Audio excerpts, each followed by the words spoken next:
Welcome back, guys. Just going to start off by recapping a few things that we talked about last time. We talked about Darwin and Wallace and the Arctic hare and all that good stuff. And your discussion board, you guys did a really good job on, just giving you a compliment there. Uh, the Arctic hare, you guys had a lot of good insight on why they changed and how they would change over time, what would make that happen. It was fun reading your discussions on the moral dilemma of what Charles Darwin would do for Wallace's papers. Most of you had some really good ideas that I had never thought of before, or maybe Darwin himself didn't think of, which was maybe co-author a book. I thought that was really cool. I did like some where you just flat out said just burn the papers. Um, that's definitely interesting. So, but yeah, very cool, very cool. So, all right, let's get going here and go from there. If you again have any questions, just type in the chat, just like Ethan did there. Hey, Ethan, how's it going? But like I said, if you have any questions, just throw them out there, and we'll get to it as soon as we can. All right, so today we're going to talk about some evidence for evolution. So again, this is a theory, not a fact. So take it with a grain of salt as we go forth. But I'm going to present to you some evidence of why they think the theory of evolution is somewhat accurate for how species changed over time. So here we go. Our objectives today are to describe how fossils provide evidence of evolution. So they're banking a lot of this on the fossil remains that they found within the soil. They're also, we're going to discuss morphological evidence of evolution. Now you might be thinking morphological, what is that? Morph means like physical features, so what it physically looks like a lot of times. We're also going to explain how physiology and biochemistry provide evidence of evolution. So physiology is the inner workings of the body of how you process chemicals and stuff, and the biochemistry goes right along with that. Life chemicals. How do we use biomolecules within our body to maintain homeostasis? Main idea.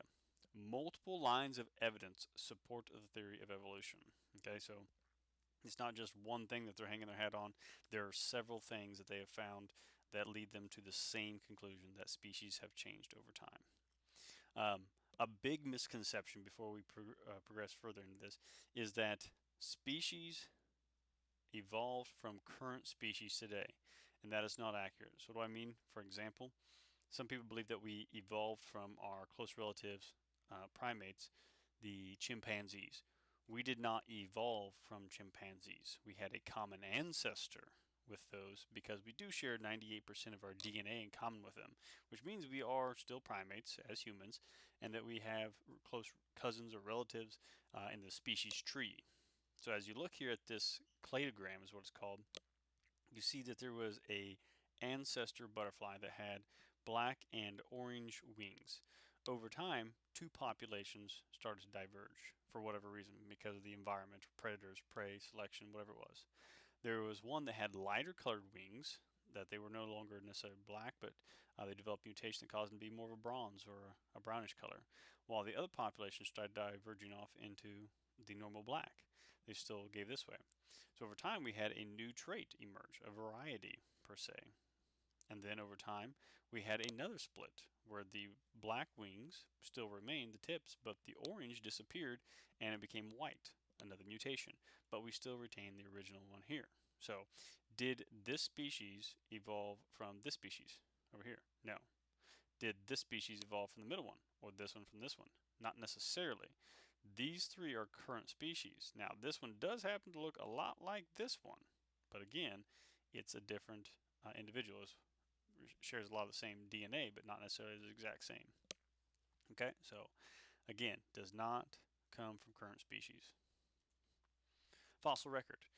We could recall in chapter 14.1, fossils are very rare. We had the law of superposition, which means the further you go down the ground, the older the rocks are, which means most likely the further you go down, the more fossils you find, the older they are too. And we can use relative dating to kind of determine the ages of these fossils. So analyzing fossils, we look at them and look at their traits, the things that they have on them. A derived trait is a newly evolved trait. So, for example, as we look deep within the fossil record, we see maybe dinosaurs that have scaly skin.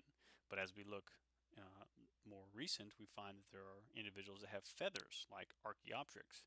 and he is a transitional species, which we're going to talk about here in a second. So, a missing link, as you might say, between dinosaurs and the avian species of birds.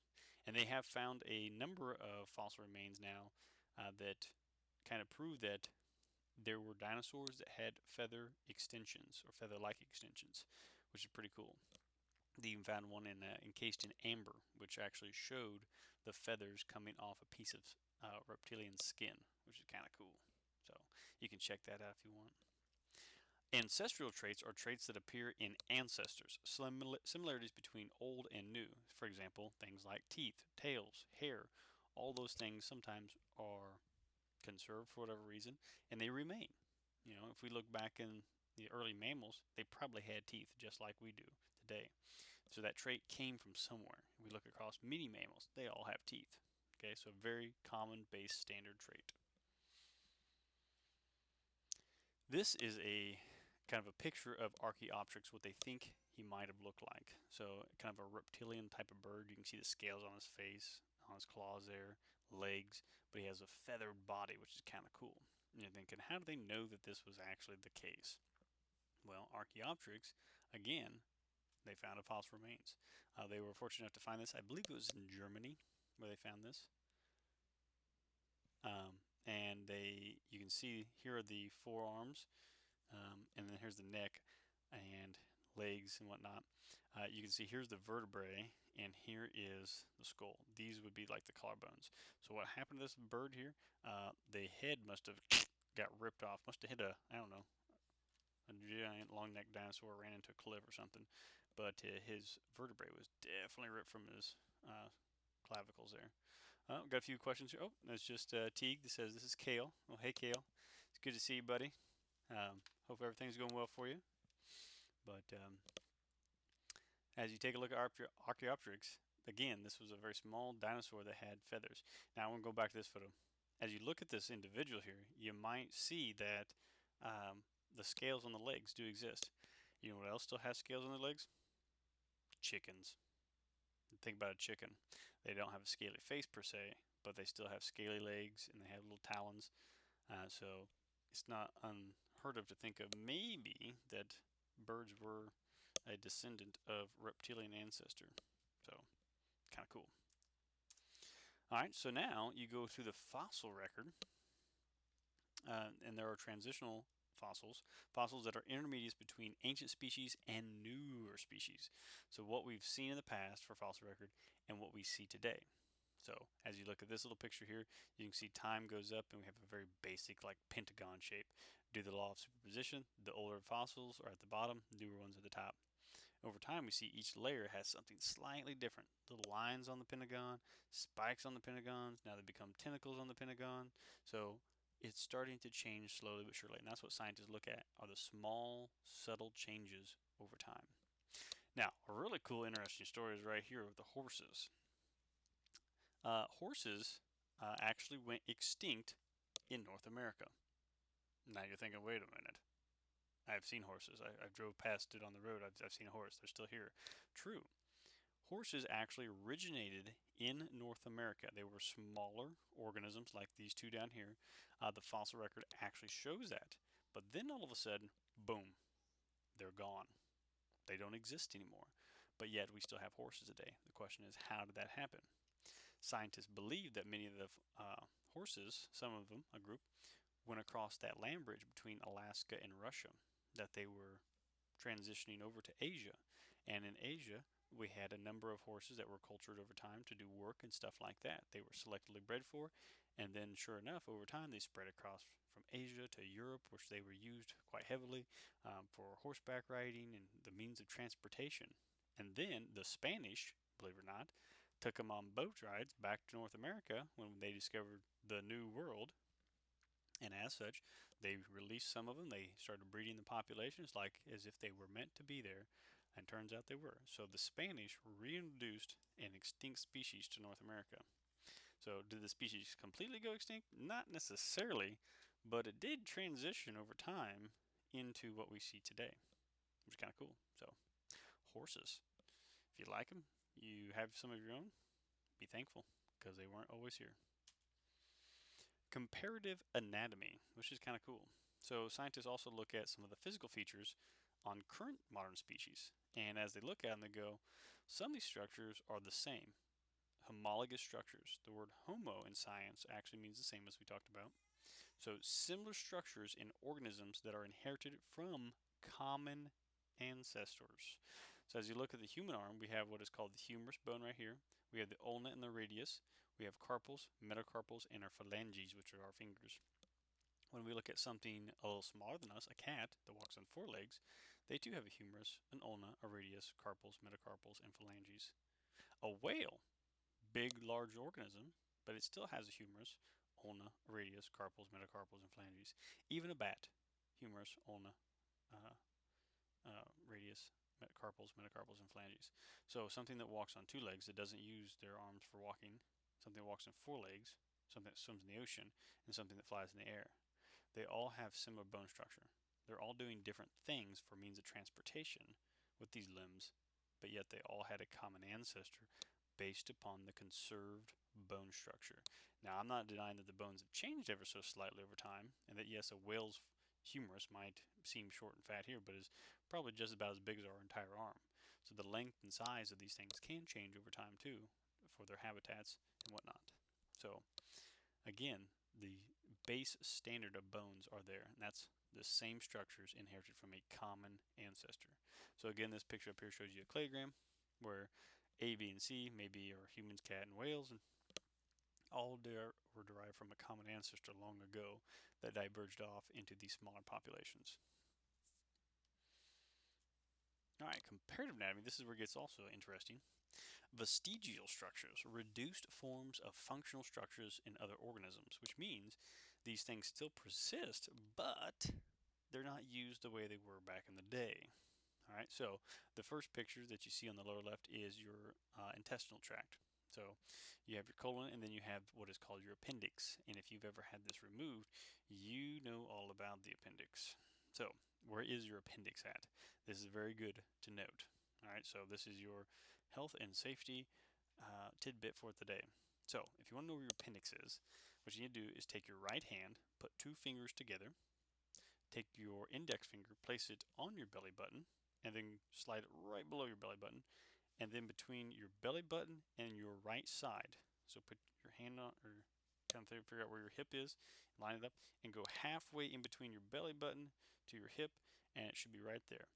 And if you press on that and it hurts like extremely bad, like if you're just pressing hard, well, okay, that hurts a little bit. But I mean, if you can barely touch it, it'll just send shooting pain through your body, and you will pee or poop your pants like none other.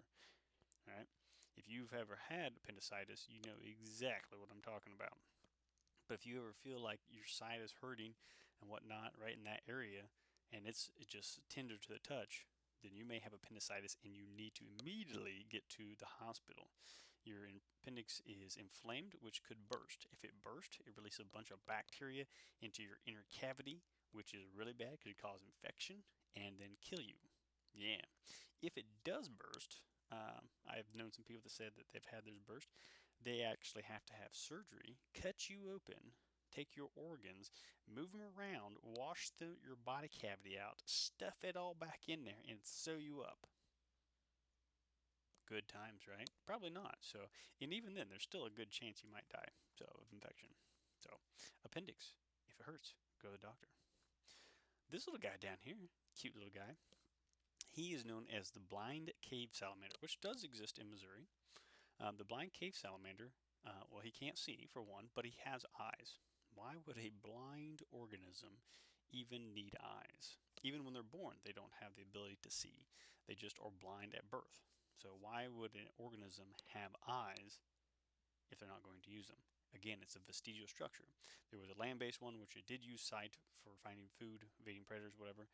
But as it ventured to the cave, found a niche, over time, the eyes are no longer useful, and now they're still there. They're just a reduced form. This is also pretty cool. This picture up here, it has vestigial legs in the skeletal system of pythons and boas. They both have little tiny leg bones embedded in their muscles. They don't have legs to use, but again, the question is, why don't snakes have legs? Well, turns out they might have at one time, which is pretty cool.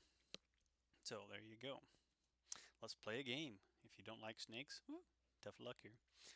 Which one is a snake? Top one or bottom one? If you said top one, you were wrong. If you said the bottom one, you're also wrong. Neither one's a snake, actually. The top one is a legless glass lizard. Turns out that the lizards have ears, snakes don't. That guy does have ears.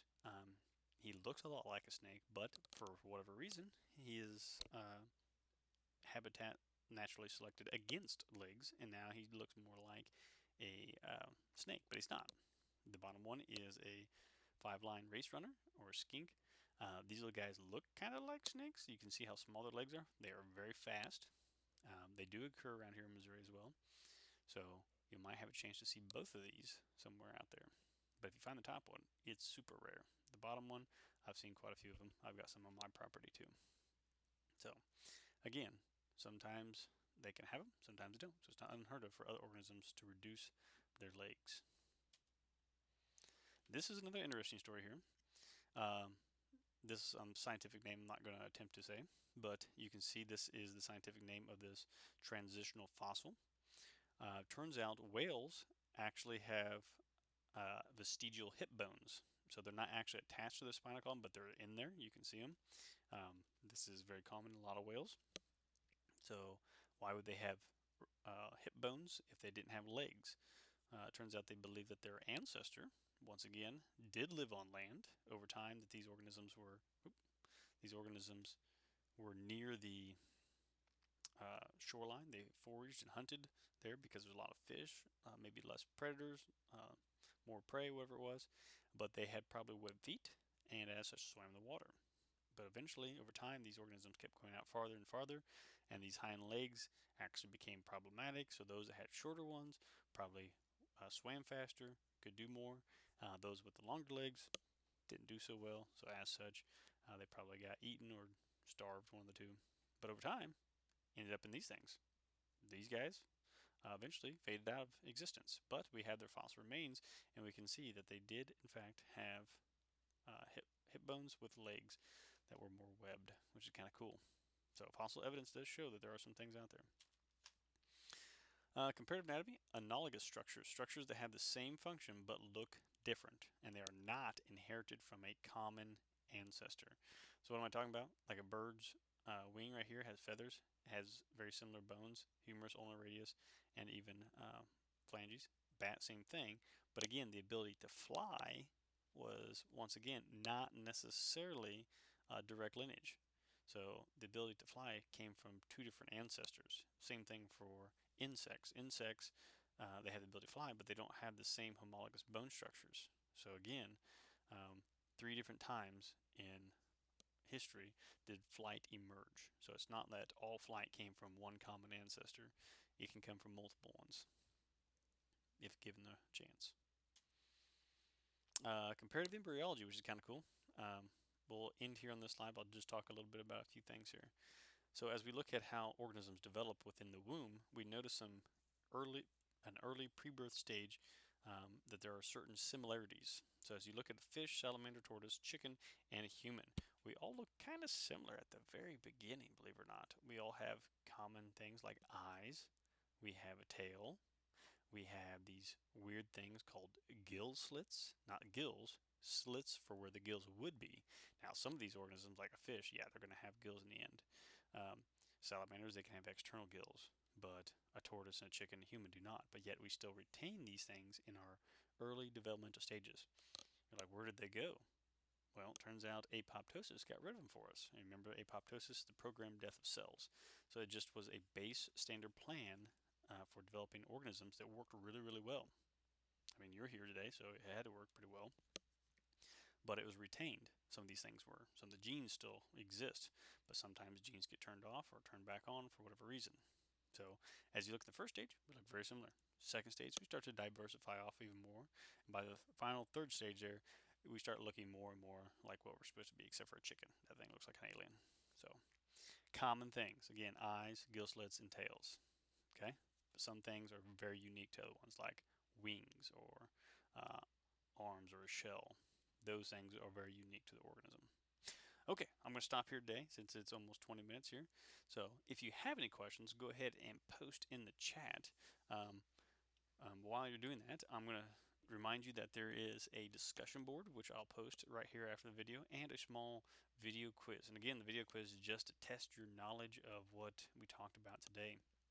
So use the video, use your notes, whatever you want to answer that thing. You don't have to do it on your own. So give it your best shot and see if you can remember it. So the goal of that quiz is to make sure that you found the highlights of this lecture. All right, hopefully you're all staying safe and staying healthy, and your families are too.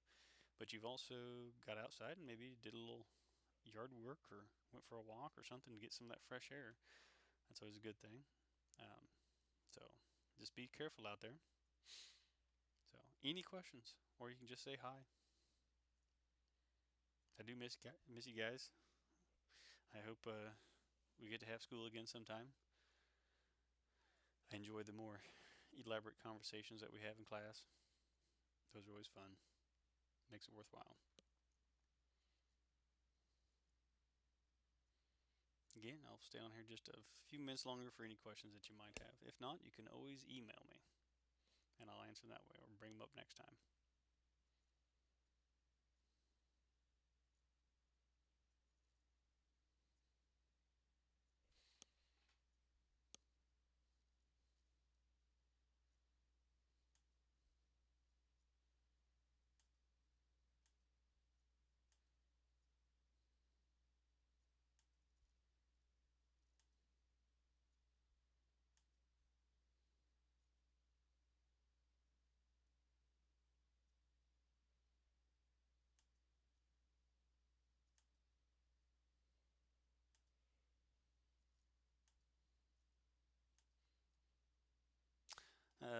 Grace asked, "How is the baby?" The baby's doing really well. She, if you might have heard her, she was taking a nap and woke up there just a few seconds ago. She's crying, but she's doing good.